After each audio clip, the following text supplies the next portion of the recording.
चलिए, good morning बच्चों, कैसे हैं आप लोग? पढ़ाई चल रही है आप लोगों की? चलिए, बहुत अच्छा। तो चलिए, आज आपके बीच है ना, मैं शिव शंकर कुमार बायोलॉजी वाले आपके अपने YouTube चैनल है ना बायोलॉजी वाले पे स्वागत करता हूं। और आज एक नए एनर्जी, नए जोश और नए उमंग के साथ, नई ऊर्जा के साथ आज का सेशन की शुरुआत करते हैं, है ना। और ये 9th क्लास का बहुत ही इंपॉर्टेंट टॉपिक आज आप लोग को बताने जा रहे हैं, है ना, जिस टॉपिक का नाम है सेल, है ना। ये बायोलॉजी का सबसे पहला चैप्टर है ना। इसके पहले वाले सेशन में हम बायोलॉजी के हिस्ट्री के बारे में पढ़े थे, बायोलॉजी के ये सेल के इतिहास के बारे में हम लोग पढ़े थे, ठीक है ना। और इस चैप्टर के माध्यम से, इस टॉपिक के माध्यम से हम लोग जो है सेल की संरचना के बारे में आज हम लोग स्टडी करेंगे, ठीक है ना, कोशिका की संरचना। तो चलिए देर ना करते हुए आज इस सेशन की शुरुआत करते हैं और देखते हैं कोशिका की संरचना, यानी कोशिका के निर्माण में कौन कौन सी संरचना भाग लेती है, उसके बारे में आज हम लोग जानेंगे इस सेशन के माध्यम से, है ना। तो कोशिका की संरचना, इसके पहले वाले हम सेशन में आप लोग को बताए थे, कोशिका जो है जीवन की संरचनात्मक और क्रियात्मक इकाई है। कोशिका जो है जीव द्रव्य से बनी एक संरचना होती है। कोशिका जीव द्रव्य से बनी एक संरचना होती है ना। कोशिका जीव द्रव्य से बनी एक क्या होती है? संरचना होती है। इसे जीवन की संरचनात्मक और क्रियात्मक इकाई कहा गया है, ठीक है ना। आप लोग को बताए थे कोशिका जो है ना, कोशिका जो है वो जीव द्रव्य का बना होता है। किसका बना होता है? जीव द्रव्य का बना होता है ना। जीव द्रव्य जो है बताए थे आप लोगों को, है ना। जीव द्रव्य जो है किससे बना होता है? तो ये बना होता है आपका कार्बनिक और अकार्बनिक यौगिक से। कार्बनिक और अकार्बनिक यौगिक से बना होता है ना। कार्बनिक और अकार्बनिक यौगिक से जो है जीव द्रव्य की संरचना होती है। कार्बनिक यौगिक में क्या क्या आ जाता है भाई? तो कार्बनिक यौगिक में आपका ग्लूकोज आ जाता है ना। कार्बनिक यौगिक में प्रोटीन आ जाता है ना, वसा आ जाता है। ये सारे चीज जो है कार्बनिक यौगिक में आते हैं। अकार्बनिक यौगिक में क्या क्या आ जाता है भाई? जल अकार्बनिक यौगिक है। जल कैसा यौगिक है ना? अकार्बनिक यौगिक है, समझ गए ना। तो कार्बनिक और अकार्बनिक यौगिक के मिलने से जो है जीव द्रव्य की संरचना होती है। और ये जीव द्रव्य जो है ना, कोशिका की संरचना करता है, कोशिका का निर्माण करता है। तो ये चीजें जो है हम लोग पीछे वाले क्लास में पढ़ चुके थे, है ना, कि कोशिका की संरचना कैसे होती है, कोशिका का निर्माण कैसे होता है ना। अब यहां हम लोग पढ़ेंगे कोशिका की संरचना में कौन कौन भाग लेते हैं, है ना। जैसे आप ये डायग्राम यहां पे देख रहे होंगे, ये कोशिका का डायग्राम है ना। ये कोशिका का डायग्राम है। यहां पे आप देख रहे हैं, ये कोशिका का सबसे बाहरी घेरा है। ये कोशिका का सबसे बाहरी घेरा है। ये सबसे बाहरी घेरा को कहा जाता है कोशिका झिल्ली, है ना। कोशिका झिल्ली, जंतु कोशिका की सबसे बाहरी घेरा को बेटा कहा जाता है कोशिका झिल्ली, है ना। अंग्रेजी में इसको कहते हैं सेल मेम्ब्रेन। क्या कहते हैं? सेल मेम्ब्रेन कहते हैं, या इसको कहते हैं प्लाज्मा मेम्ब्रेन।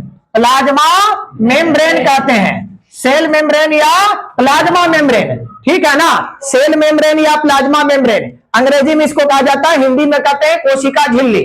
ये कोशिका झिल्ली जो होती है वो जंतु कोशिका का सबसे बाहरी घेरा होता है ना, जो कोशिका की सुरक्षा करता है ना, कोशिका को सहारा देता है, समझ गया ना। कोशिका को सुरक्षा देना, कोशिका को सहारा देना, ये बेटा काम किसका होता है? ये कोशिका झिल्ली का काम होता है ना। ये कोशिका झिल्ली जो होता है वो लिपिड और प्रोटीन से बना होता है। किसका बना होता है? लिपिड और प्रोटीन से बना होता है, ठीक है ना। इसका हम आगे चर्चा करेंगे फिर से, है ना।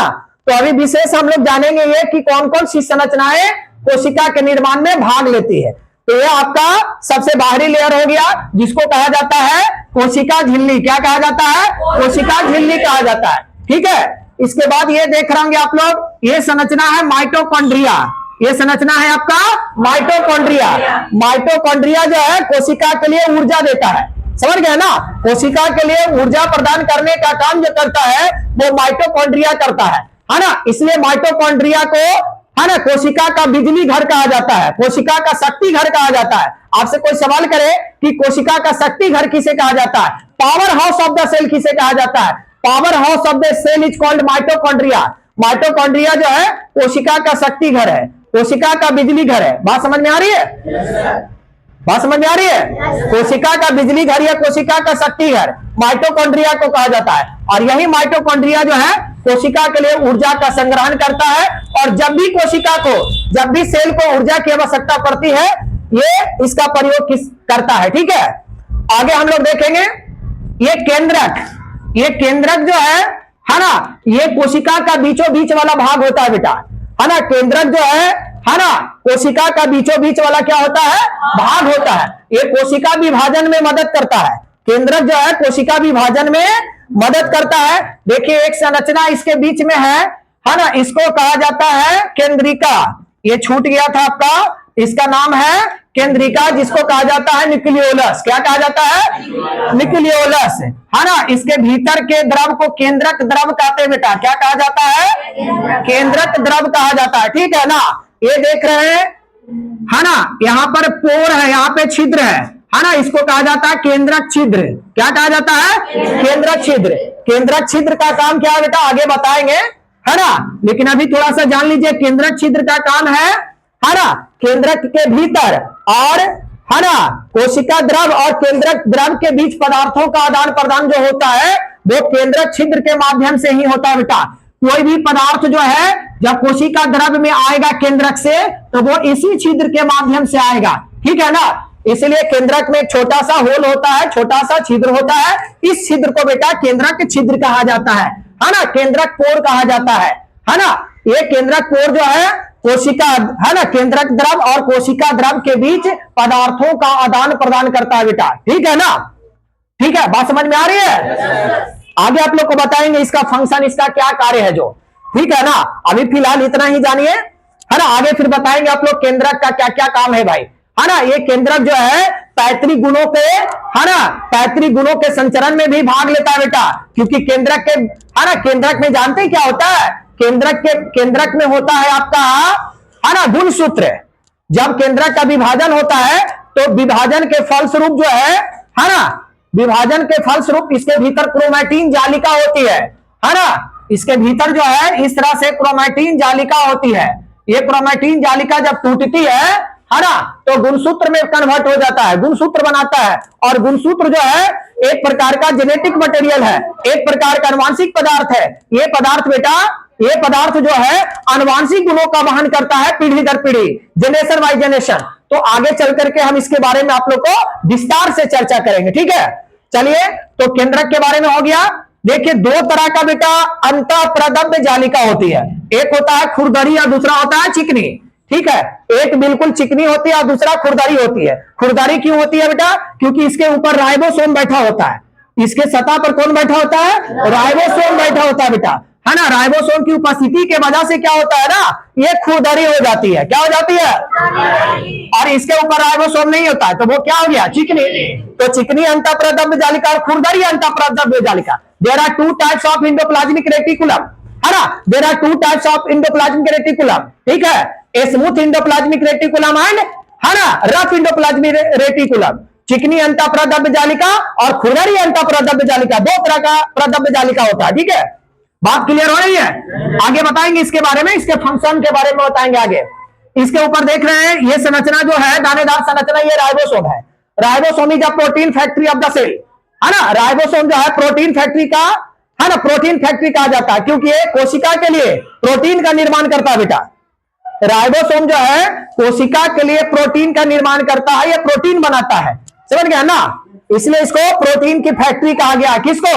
राइबोसोम को। आगे विशेष चर्चा इसके ऊपर करेंगे। ठीक है, यहां पर देख रहे हैं बेटा एक छोटी सी संरचना है लाइसोसोम, है ना। ये गोलाकार संरचना देख रहे हैं लाइसोसोम। ये लाइसोसोम जो होता है बेटा, है ना, लाइसोसोम के भीतर पाचक रस भरा होता है। क्या भरा होता है? पाचक रस भरा होता है। और जब भी, है ना, जीवाणुओं को मारने की बात आएगी, है ना, विषाणु को मारने की बात आएगी, है ना, भोजन को पचाने की बात आएगी, ये लाइसोसोम के भीतर जो पाचक रस होता है बेटा, ये उसमें मदद करता है। ठीक है, भोजन को पचाने में, जीवाणुओं को मारने में, है ना। जितने सारे हानिकारक बैक्टीरिया वायरस होते हैं ना, ये उसको क्या करने का काम करता है बेटा, नष्ट करने का काम करता है, उसको मारने का काम करता है, ठीक है ना। बात समझ में आ रही है ना। क्यों? क्योंकि इसके भीतर पाचक रस भरा होता है, और वो पाचक रस में एंजाइम होता है, और एंजाइम जो है ना, एंजाइम मूलतः होते क्या है, प्रोटीन होते हैं। एंजाइम मूलतः क्या होते हैं, प्रोटीन होते हैं, और ये प्रोटीन जो है हानिकारक जीवाणुओं को मारता भी है, और साथ साथ जो है भोजन को पचाने का भी कार्य करता है। बात क्लियर हो रही है। लेकिन कभी कभी क्या होता है ना, कि ये लाइसोसोम फट जाते हैं, है ना, और अपनी कोशिका को पचा लेते हैं, इसलिए इसको आत्महत्या की थैली कहा गया है ना, आत्महत्या की थैली, है ना। What is suicidal bag of the cell, what is suicidal bag of the cell, है ना। आत्महत्या की थैली किसे कहा जाता है, वो आत्महत्या की थैली बेटा कहा जाता है लाइसोसोम को। किसको कहा जाता है, लाइसोसोम, है ना। Lysosome is a suicidal bag of the cell, है ना। आत्महत्या की थैली क्यों कहा जाता है, क्योंकि ये अपनी ही कोशिका को पचा लेता है, अपनी ही कोशिका को मार देता है, इसलिए इसको आत्महत्या की थैली कहा जाता है। क्लियर हो रही है बात, ठीक है। विशेष फिर इस पर चर्चा होगी, ठीक है। ये संरचना आपका राइबोसोम, ये सेंट्रोसोम है, ये क्या बेटा, है ना, सेंट्रोसोम है। ये आपका गोल्जी का, या इसको गोल्जी बॉडी भी कहते हैं, गोल्जी का या गोल्जी बॉडी, है ना। इसके भीतर ये जो दानेदार संरचना आप देख रहे हैं बेटा, ये दानेदार संरचना कोशिका द्रव कहलाती है। क्या कहलाती है, कोशिका द्रव। इसी कोशिका द्रव में क्या होता है, जितनी सारी कोशिकीय संरचना होती है, अधिकांश कोशिकीय संरचना कोशिका द्रव में, है ना, तैरते रहती है, ठीक है ना। तो ये आपका कोशिकीय संरचना के बारे में क्लियर हो गया। यहां पर कोई आप लोग को डॉट है ना, क्लियर हो गया ना। गोल्जी काय हो गया बेटा, ये कोशिका झिल्ली, बाहरी आवरण, ठीक है ना। ये आपका माइटोकॉन्ड्रिया हो गया, है ना। इसके भीतर जो दानेदार संरचना आप देख रहे हैं, ये तरल पदार्थ, इसको, है ना, कोशिका द्रव कहा जाता है। केंद्रक के बीच में जो द्रव पदार्थ पाया जाता है, उसको केंद्रक द्रव कहा जाता है। ये आपका केंद्रक पोर हो गया, केंद्रक छिद्र हो गया, खुरदरी अंतःप्रद्रव्य जालिका, चिकनी अंतःप्रद्रव्य जालिका, सेंट्रोसोम हो गया बेटा, लाइसोसोम हो गया, ये आपका गोल्जी बॉडी हो गया बेटा, है ना। ये सारी संरचनाएं जो है ना, कंप्लीट हो गई, है ना। वो डाउट है आप लोगों को, वो दिक्कत है, तो चलिए, है ना, आज हम लोग जानेंगे इस सेशन के माध्यम से, है ना, कोशिकीय संरचना के बारे में। जब हम नेक्स्ट सेशन चालू करेंगे, नेक्स्ट सेशन लेंगे आप लोग को बेटा, तो नेक्स्ट सेशन में बताएंगे, है ना, प्रत्येक जितनी सारी संरचना है, प्रत्येक संरचना के बारे में बारी बारी से हम लोग जानेंगे, है ना। इसके फंक्शन के बारे में जानेंगे, इसकी संरचना के बारे में जानेंगे, इसका क्या क्या कार्य है, सारी चीजें जो है हम लोग अगले वाले सेशन में कंप्लीट करेंगे, है ना। तब तक के लिए, है ना, तब तक के लिए फिर मिलते हैं नेक्स्ट सेशन के साथ। तब तक के लिए जय हिंद, जय भारत।